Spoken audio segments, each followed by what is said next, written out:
শরতের শেষ বিকেল। ঢাকার ব্যস্ত শহরটা তখনও গাড়ির হর্ন আর মানুষের কোলাহলে মুখর। কিন্তু সেই কোলাহলের মাঝেও কেউ কেউ নিজের ভেতর এক অদ্ভুত নিঃসঙ্গতা নিয়ে বেঁচে থাকে।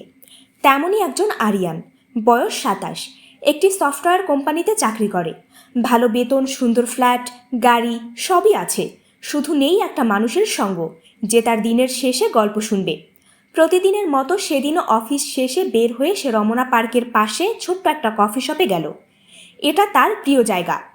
কোণের টেবিলটায় বসে কফি খেতে বই পড়া তার বহুদিনের অভ্যাস। সেদিনও ব্যতিক্রম হলো না। কফির কাপ হাতে নিয়ে সে যখন বই খুলেছে, তখনই হঠাৎ তার চোখ চলে গেল দরজার দিকে। একটা মেয়ে ঢুকছে, নীল রঙের শাড়ি পরা, খোলা চুল, মুখে কোনো বাড়তি সাজ নেই, তবুও অদ্ভুত এক মায়া। আরিয়ান কিছুক্ষণ তাকিয়ে রইল। মেয়েটি চারপাশে তাকিয়ে একটা ফাঁকা টেবিল খুঁজছিল, কিন্তু সেদিন কফি শপটা বেশ ভরা ছিল। শুধু আরিয়ানের সামনের টেবিলের চেয়ারটাই খালি। মেয়েটি ধীরে ধীরে এগিয়ে এলো। এক্সকিউজ মি, এখানে বসতে পারি? আরিয়ান হকচকিয়ে গেল।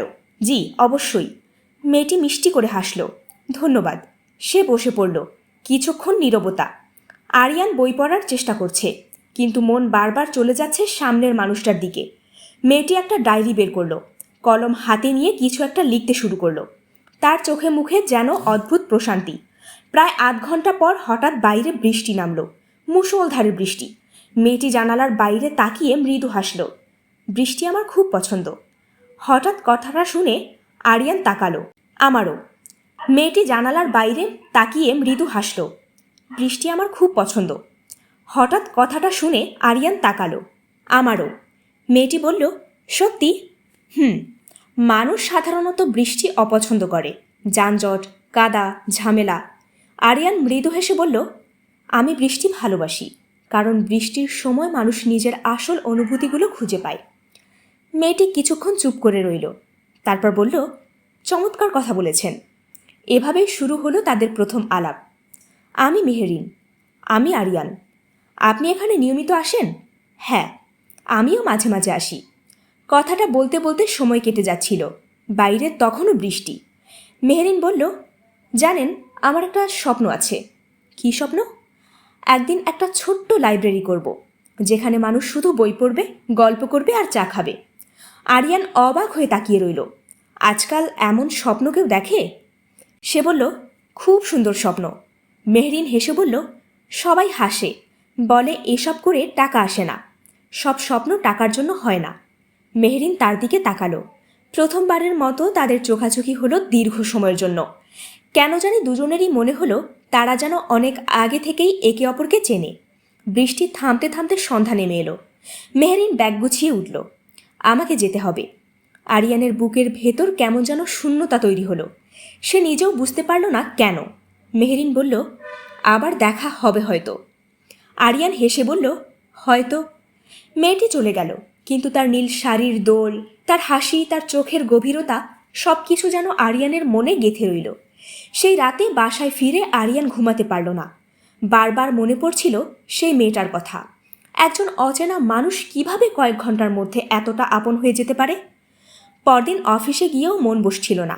বারবার ফোনের দিকে তাকাচ্ছিল, কিন্তু সমস্যা হলো সে তো মেহরিনের ফোন নাম্বারই নেয়নি।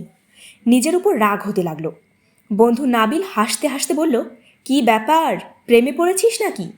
আরিয়ান হেসে উড়িয়ে দিল, কিন্তু ভেতরে ভেতরে সে জানত কিছু একটা হয়েছে। সেদিন সন্ধ্যায় আবার সেই কফি শপে গেল। মনে মনে আশা করছিল হয়তো মেহরিন আসবে, কিন্তু সে এলো না। পরের দিনও না। এক সপ্তাহ কেটে গেল, তবুও না। আরিয়ান নিজেকে বোঝানোর চেষ্টা করলো এটা শুধু একটা সাধারণ পরিচয় ছিল, এর বেশি কিচ্ছু না, কিন্তু মন মানল না। অষ্টম দিনের সন্ধ্যায় যখন সে প্রায় আশা ছেড়ে দিয়েছে, তখন হঠাৎ দরজাটা খুলল। নীল রঙের সালোয়ার পরে মেহরিন ঢুকল।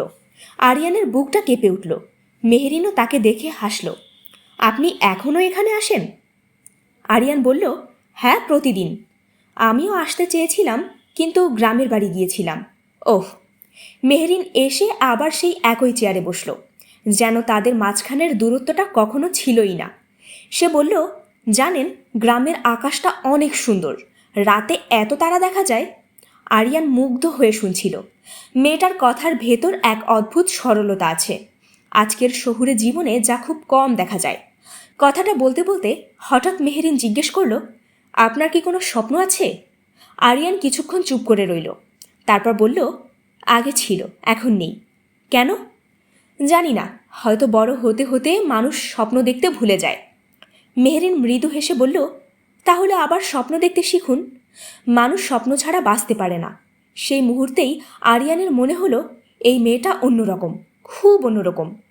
হয়তো তার জীবনের নতুন কোনো গল্পের শুরু হতে যাচ্ছে, কিন্তু তারা কেউই জানতো না ভবিষ্যৎ তাদের জন্য কত বড় পরীক্ষা অপেক্ষা করে রেখেছে।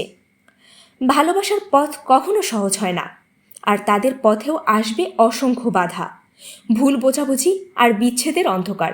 তবুও কোথাও না কোথাও একটা বিশ্বাস থেকে যাবে, সত্যিকারের ভালোবাসা কখনো হারিয়ে যায় না। বিকেলের নরম আলো তখন কফি শপের কাচের জানালায় এসে পড়েছে। আরিয়ান আজ অনেক আগেই এসে বসে আছে। তার হাতে বই থাকলেও মনটা বইয়ের পাতায় নেই। বারবার দরজার দিকে তাকাচ্ছে। কয়েকদিন আগেও সে এমন ছিল না, নিজের জগৎ নিয়েই সুখে ছিল। কিন্তু মেহেরিনের সঙ্গে পরিচয়ের পর থেকে যেন সব কিছু বদলে গেল। ঠিক 5টার সময় দরজা খুলল। মেহেরিন ভেতরে ঢুকল। আজ তার পরনে হালকা গোলাপি রঙের সালোয়ার কামিজ, চুলগুলো খোলা। আরিয়ানকে দেখে সে হাসল। এত আগে চলে এসেছেন? আরিয়ান হেসে বলল, আজ অফিস থেকে একটু তাড়াতাড়ি বের হয়েছি। ভালো করেছেন। সে বসে পড়ল। ওয়েটার এসে 2 কাপ কফি দিয়ে গেল। কথা শুরু হলো নানা বিষয় নিয়ে, বই, গান, স্বপ্ন, ছোটবেলার স্মৃতি, সব কিছু নিয়ে। কথা বলতে বলতে হঠাৎ মেহেরিন চুপ হয়ে গেল।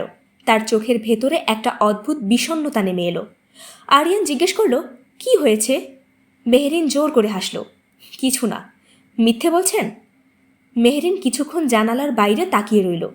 তারপর ধীরে ধীরে বলল, জানেন, মানুষ কখনো কখনো নিজের সবচেয়ে বড় কষ্টগুলো লুকিয়ে রাখতে শিখে যায়। আরিয়ান নরম গলায় বলল, সব কষ্ট একা বয়ে বেড়ানো উচিত না। মেহেরিন তার দিকে তাকালো। তার চোখে জল চিকচিক করছে। আপনি খুব ভালো মানুষ আরিয়ান। আমি সাধারণ একজন মানুষ। না, সবাই এভাবে অন্যের কথা শুনতে চায় না। কিছুক্ষণ নীরবতা। তারপর মেহেরিন ধীরে ধীরে বলতে শুরু করল, আমার বাবা অনেক আগে মারা গেছেন। আরিয়ান চমকে উঠল। আমি তখন মাত্র 10 বছর বয়সী। মা আমাকে নিয়ে অনেক কষ্ট করে বড় করেছেন। তিনি একটা স্কুলে চাকরি করতেন। সকালে স্কুল, রাতে টিউশনি। নিজে না খেয়ে আমাকে খাইয়েছেন। মেহেরিনের কণ্ঠ কেঁপে উঠল। আমি সবসময় চেয়েছি মাকে একটা সুন্দর জীবন দিতে, কিন্তু... সে থেমে গেল। কিন্তু কি? মা এখন খুব অসুস্থ। আরিয়ানের বুকটা হালকা কেঁপে উঠল। কি হয়েছে? কিডনির সমস্যা। নিয়মিত চিকিৎসা চলছে। অনেক টাকা লাগে। আরিয়ান চুপ করে শুনছিল। হঠাৎ সে বুঝতে পারল এই হাসি খুশি মেয়েটার ভেতরে কতটা কষ্ট লুকিয়ে আছে। মেহেরিন আবার বলল, আমি একটা ছোট্ট প্রকাশনীতে কাজ করি। বেতন খুব বেশি না, তবুও চেষ্টা করছি মাকে ভালো রাখতে, কারণ পৃথিবীতে উনিই আমার সব কিছু। আরিয়ানের ভেতরে অদ্ভুত একটা অনুভূতি জন্ম নিল, মায়া, সম্মান, আর হয়তো তার থেকেও বেশি কিছু। সে ধীরে বলল, আপনি একা নন। মেহেরিন মৃদু হাসল। মানুষ জন্ম থেকেই একা আরিয়ান। সবসময় না। মেহেরিন কিছু বলল না, শুধু চুপচাপ কফির কাপের দিকে তাকিয়ে রইল।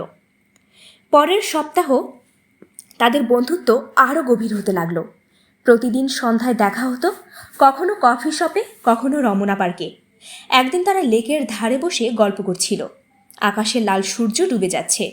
মেহেরিন বলল, ছোটবেলা আমি ভাবতাম ভালোবাসা খুব সহজ একটা জিনিস। আরিয়ান হেসে বলল, এখন কি মনে হয়? এখন মনে হয় ভালোবাসার চেয়ে কঠিন কিচ্ছু নেই। কেন? মেহেরিন দীর্ঘশ্বাস ফেলল।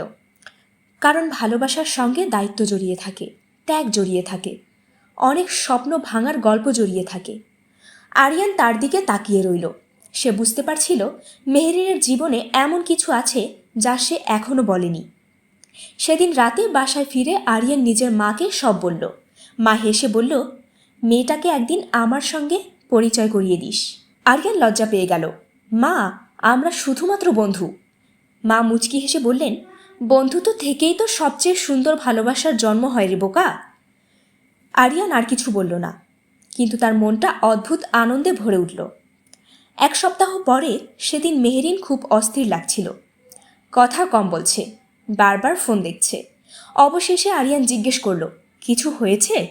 মেহেরিন চুপ করে রইল। তারপর বলল, আজ আমাকে একটু তাড়াতাড়ি যেতে হবে। কেন? মাকে ডাক্তার দেখাতে হবে। আমি যাব তোমাদের সঙ্গে? মেহেরিন অবাক হয়ে তাকালো। আপনি? হ্যাঁ, কিন্তু কোনো কিন্তু না। শেষ পর্যন্ত মেহেরিন রাজি হলো।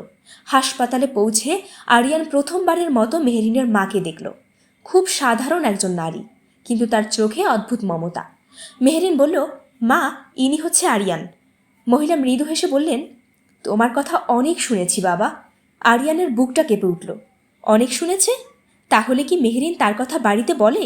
এই ভাবনায় তার মুখে অজান্তেই হাসি ফুটে উঠল। চিকিৎসা শেষ হওয়ার পর তার বাসায় ফিরল। ছোট্ট একটা ভাড়া বাসা, কিন্তু খুব সুন্দর করে সাজানো। বইয়ের তাক ভর্তি বই, দেয়ালে হাতে আঁকা কিছু ছবি, সব কিছুতেই একটা অদ্ভুত মায়া আছে। মেহেরিন বলল, এই আমার ছোট্ট পৃথিবী। আরিয়ান চারপাশে তাকিয়ে বলল, খুব সুন্দর, সত্যিই সুন্দর। সেদিন রাতে বাড়ি ফেরার সময় মেহেরিন তাকে দরজা পর্যন্ত এগিয়ে দিল। হঠাৎ সে বলল, আরিয়ান, একটা কথা বলবো? বলুন। মেহেরিন কিছুক্ষণ চুপ করে রইল। তারপর ধীরে বলল, আমার জীবনে অনেক সমস্যা, অনেক দায়িত্ব, তাই আমি কাউকে কষ্ট দিতে চাই না। আরিয়ান মানে বুঝল না। মানে? মেহেরিন হাসল, কিন্তু সেই হাসির ভেতরে গভীর কষ্ট লুকিয়েছিল। কিছু না, ভালো থাকবেন। সে ভেতরে চলে গেল। আরিয়ান দাঁড়িয়ে রইল। তার মনে হলো মেহেরিন কিছু একটা লুকাচ্ছে, খুব বড় কিছু, যা হয়তো একদিন তাদের সম্পর্ককে বদলে দেবে। পরদিন দুপুরে অফিসে বসে কাজ করছিল আরিয়ান। হঠাৎ তার ফোন বেজে উঠল।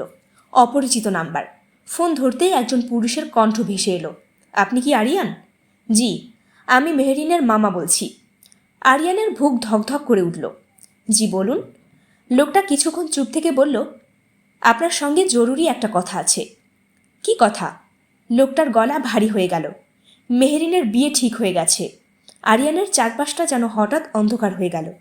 সে অবিশ্বাসের সুরে বলল, কি? হ্যাঁ, ছেলেটা বিদেশ থাকে, অনেক ভালো পরিবার। মেহেরিন শুধু তার অসুস্থ মায়ের জন্য রাজি হয়েছে, কারণ এই বিয়ের পর তার মায়ের চিকিৎসার সমস্ত খরচ ওরা বহন করবে। ফোনটা কেটে গেল। আরিয়ান স্থির হয়ে বসে রইল। তার মাথার ভেতর শুধু একটা কথাই ঘুরপাক খেতে লাগলো, মেহেরিনের বিয়ে ঠিক হয়ে গেছে। তাহলে এতদিনের এই সম্পর্ক, এই অনুভূতি, এই স্বপ্নগুলো সব কিছু কি শেষ হয়ে যাবে, নাকি এখনও কোথাও কোনো আশা বেঁচে আছে? এই নিয়ে শেষ হলো আমাদের নীল শাড়ির সেই মেয়েটি গল্পের প্রথম পর্ব। সাথে আছি আমি নীরা।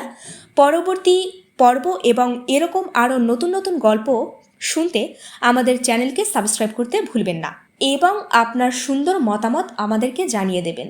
ধন্যবাদ।